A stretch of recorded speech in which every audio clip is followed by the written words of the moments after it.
Despite the already raucous environment inside Indianapolis, even seasoned WNBA fans stopped to watch the footage following what happened on the Fever bench. Cameras showed Caitlin Clark pushing Stephanie White after yet another heated altercation. On social media, fans quickly exploded with the query, was this the moment Caitlin finally snapped? Because it didn't feel like a normal coach-player dispute anymore. It appeared to be a personal matter. If you have been closely monitoring the Fever lately, you are aware that this tension has been building for weeks. Going at it with an assistant coach on the bench. Caitlin was pissed. Caitlin Clark and Brianne January heated on the bench again. That lady in the middle seat, she was the one that grabbed Caitlin Clark while she was trying to celebrate last year. This is Brianne January, Stephanie White with the Connecticut Sun. Don't forget where you come from, okay? This is where y'all come from. And y'all put CC 100% in the comments section right now if you're a loyal fan and want to show your support for the biggest star in women's basketball. Hands off me. Hey! You just have a bunch of mean girls surrounded by gay. There is too much grab eye. Even though the Fever had won the game, nobody was talking about the final score. On the sidelines, everyone was talking about the drama. During timeouts, cameras frequently caught Caitlin arguing with assistant coaches, swinging her hands in frustration, and trying to explain what she saw on the floor. Way too much grabbing and yanking and screaming and pointing. There's way too much of that going on over there in Indiana. I don't see it with superstars really anywhere else. But the Indiana Fever, they need to make it a show. They need to prove to Caitlin Clark, you're not good enough. We don't. Caitlin was clearly not amused by Stephanie White's persistent attempts to defuse the situation by pointing, responding, and speaking back. Then came the moment when everyone knew about it. After making a fantastic shot, Caitlin quickly gave her teammates high fives before heading to the bench. Then, without even glancing at Stephanie White, she appeared to rush past her. Just annoyance, no grin, no acknowledgement. Stephanie White grabbing Caitlin Clark by the arm. Caitlin Clark saying, "Get your hands off me." If Caitlin Clark is not allowed to play her game, this team will lose by 15 or Fans immediately started saying the same thing online. She's got enough of this coaching staff. One thing is certain, whether it is true or not. Caitlin Clark is tired of being restricted because the entire offense changes significantly when she is allowed to play. As the tempo quickens, the ball moves, transition opportunities arise, and defenders panic, Caitlin appears to be the generational superstar that everyone came to witness. But as the offense slows down and turns into endless half-court setups, the annoyance starts to boil over. Clark doing what Caitlin Clark does, hyping up the crowd, getting the crowd rowdy. And here comes the coach. Here comes the coach, grabbing her. These coaches are angry because she's not running this offense. She's running the Caitlin Clark system. I'm going to be the most dynamic playmaker this league has ever seen, and it's not close. That's the system I'm running. y'all grabbing a girl when she's celebrating last season, grabbing Caitlin Clark. Who the hell y'all think? Additionally, onlookers noticed something else during the game that made the situation worse. Every time Caitlin started to become hot, she would suddenly go back to the bench. The crowd would get raucous after she sank a deep three or created momentum, and then, boom, substitution would take place. In fact, she was changing her body language from one thing to another. Caitlin was captured on film arguing angrily about something during a sideline exchange while coaches kept talking over her. Her frustrated look said it all. This was no longer a playful dispute. This appeared to be a superstar who feels ignored and believes she knows exactly what the team needs. Since it is hard to ignore the statistical discrepancy, many of her fans are, to be honest, siding with her. When Caitlin controls speed, the Fever offensive appears to be risky. As she sits, everything suddenly slows down. As a result, social media went bananas when supporters saw that Indiana was being greatly outscored while Clark was sleeping. Why are you restricting the one player that makes all the changes? Others started to ponder. Remember that Caitlin just wrapped up one of the most exciting performances of the season. A few days prior, she pulled Indiana back from a huge deficit with logo threes, massive assists, and pure takeover enthusiasm. Her performance, according to her supporters, would finally silence critics and grant her total authority over the company. Instead, the drama oddly got worse. Reactions following the game fueled the flames even further. Fans anticipated Caitlin would receive a ton of praise following her performance, but many felt that the coaching staff did not give her the credit she deserved. That just exacerbated the already tense situation. There are now two sides to the internet. One side claims that this is how great competitors look. They have emotions. They fight. They demand perfection. They put pressure on coaches because they want to be successful.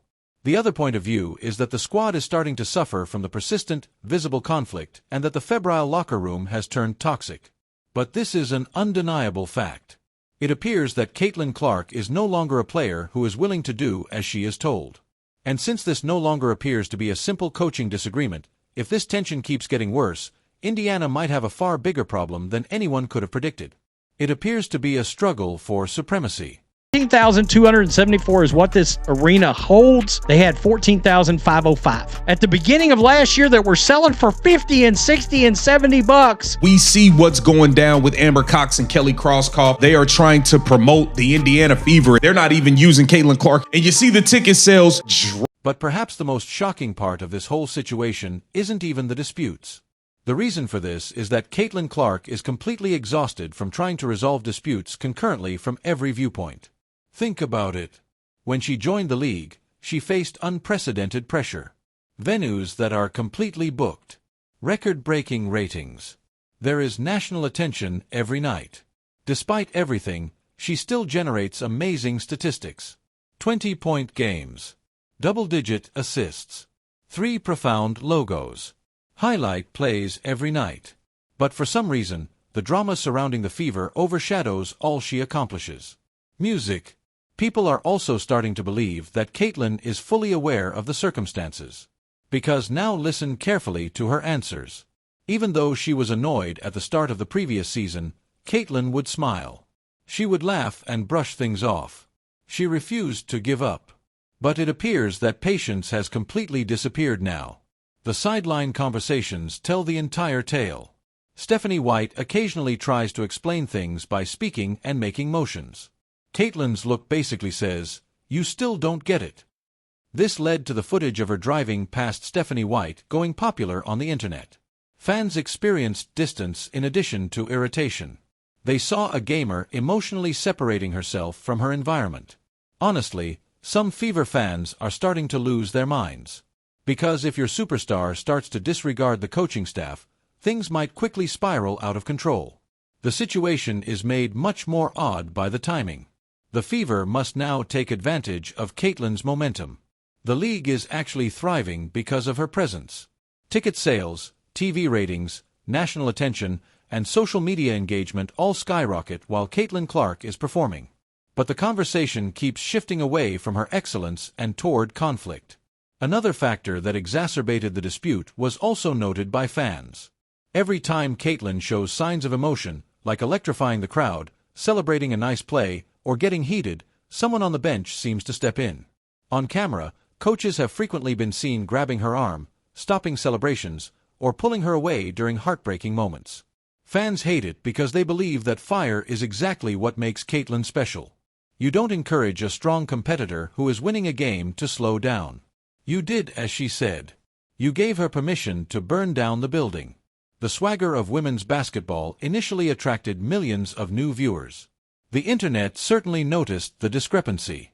Other basketball players are always free to yell, celebrate, flex, and show their emotions. But when Caitlin does it, people start acting uncomfortable. Suddenly, there is criticism. Suddenly, someone wants to be in charge of the situation. The "she's done with them" allegation has gone viral on the internet because fans believe Caitlin feels restricted. This is where things become dangerous in Indiana. Superstars eventually reach a breaking point. A gamer will quickly stop keeping their complaints to themselves if they believe the system is limiting them or that their voice is not valued. It starts to permeate the court, the bench, post-game interviews, and body language. That's exactly what many think they are witnessing right now. The terrible aspect of the Fever is that Caitlin still produces despite everything. She continues to dominate games, generate large stat lines, and create circumstances the league has never seen before, leaving fans worrying about something horrible. In a system that was just concerned with her advantages, how would she appear? Because many believe that Indiana hasn't truly set her free yet. Furthermore, if the dispute with Stephanie White continues to worsen, supporters' pressure will only intensify. On social media, many are already criticizing the coaching staff for each game. Each replacement is carefully examined. Every timeout is reviewed. Every seeming disagreement becomes a brand new, popular video. Right now, one thing is certain. Caitlin Clark's relationship with the Fever coaching staff is officially being investigated. As she passed Stephanie White without even acknowledging her, fans think the message was clear. Caitlin Clark is tired of being oppressed. If Indiana doesn't find a speedy solution to this problem, the greatest superstar in women's basketball history might completely lose faith in everyone around her. This is the real question. Do you think Caitlin Clark is being held back by the Indiana Fever coaching staff, or is this simply the pressure that comes with being a star? What transpired between Indiana and Caitlin Clark these days, Fever coaching staff, is more than simply a string of poignant sideline scenes. It has developed into a comprehensive story about communication, control, and the growing pains of a franchise attempting to strike a balance between superstardom and structure. On the one hand, you have a young, generational talent whose influence on the game is indisputable.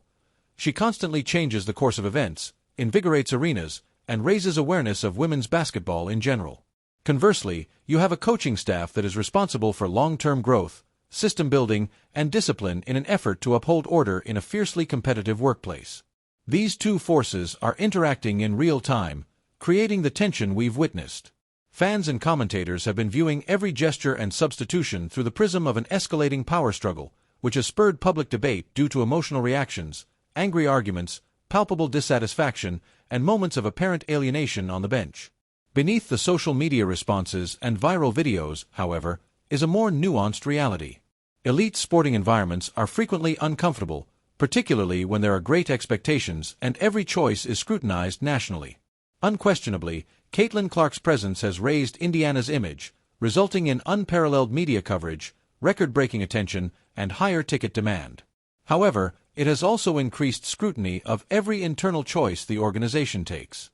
In the meantime, the coaching staff has to deal with long-term strategic objectives that do not always coincide with immediate momentum on the court, team camaraderie, rotational balance, and performance outcomes. This conflict does not necessarily indicate failure, but it does point to a crucial stage in the growth of a young superstar and a brand that is rebuilding and